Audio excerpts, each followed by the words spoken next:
Just in time and total quality management are integral aspects of any lean management program. Therefore, an organization aspiring to become lean will have to have in place a robust mechanism for practicing just in time and TQM. So we shall begin our understanding of a just in time system by looking at a popular illustration involving a water flow system.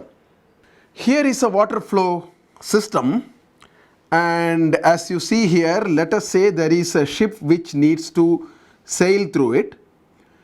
As we all know, in order for the ship to sail, there is a minimum ground clearance required, otherwise the ship will not be able to sail. And imagine this is a ocean, or you say Bay of Bengal or Indian Ocean or whatever. So there are rocky structures beneath, which is what these are. Now the question in front of us is, if there isn't sufficient clearance for the ship to sail, which is a function of its carrying weight and so on, what do we do? So theoretically speaking, there are two possibilities. One is that we pour water, although practically not feasible, theoretically we are talking. One can pour water and then increase the water level to a much higher situation, so that enough clearance is there and therefore the ship can sail. That's one possibility.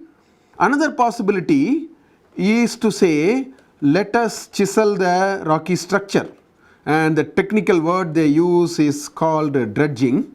So one can dredge the surface of the sea. Once the required clearance is there, the ship will be able to sail without a problem.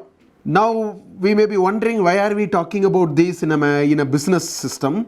So let's now try to find an equivalence to this. So now we have named all these rocky structures. For example, one rock could be poor quality, or another could be defective material, a third could be behavioral and managerial constraints, bottlenecks and all that. Mission breakdown could be another. So the question is, if these are the rocks, then what is this water and what is this ship? So the water is the quantum of inventory that the system must have. So you have more rocks, you need to pour more water. Essentially what it means is you have more inventory in the system. So that is what it means. And the ship sailing is equivalent of, let us say, daily operation rate. If it is a passenger car manufacturer, we are talking about, let's say, 10,000 cars a shift and so on. If it is a service system, let's say it's a financial services firm, then processing so many loan applications every day and so on. So that is the equivalent of the sailing of the ship. Now the term inventory requires a little more clarification. Normally when we say inventory, we think of only materials. But please understand, in a just-in-time and a lean framework, inventory mean more than these. Inventory also mean excess people. It may mean excess machine capacity that is available. It can even mean idle space. All these essentially mean inventory. If you look at an English dictionary, perhaps they might also say the same thing.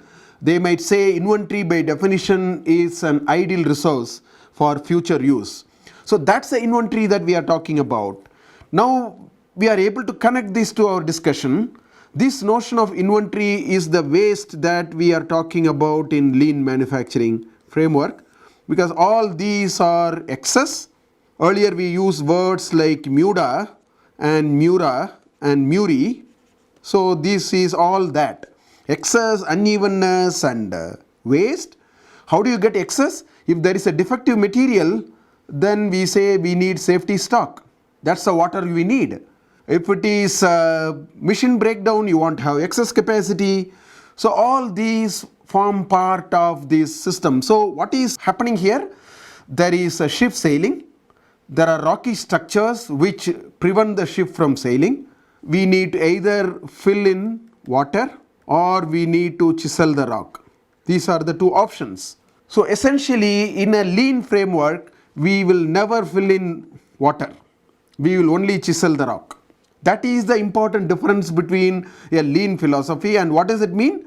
When systems are working very well, you remove the water. It goes one step further and it says, let us deliberately remove inventory. In this example, deliberately remove the water, therefore ship cannot sail. Now chisel the rock and get the ground clearance and let the ship sail. So this is the idea. So let the ship sail for a few times, again bring a motor, suck some more water from this, some more rocks will prevent the ship from sailing, chisel the rock, and if you chisel the rock, again you get the ground clearance. So this process can go on and on. And what would happen if you do it? Progressively the water level will come down, which means in lean terms, the waste will come down, and that is how we create a waste elimination framework for us to operate on. So based on this illustration, we are able to infer that in order to create a lean enterprise, we need an organization-wide mechanism. This is very, very important. Organization-wide mechanism with the required mandate and top management support to do two things. First thing is systematically and deliberately expose problems, which is called just in time, and systematically and sustainably solve problems, which is called TQM or total quality management. Both must go hand in hand.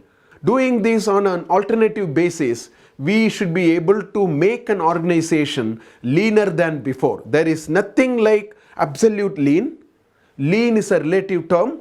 So the more waste we are able to take out of the system, we say that the organization is even more leaner.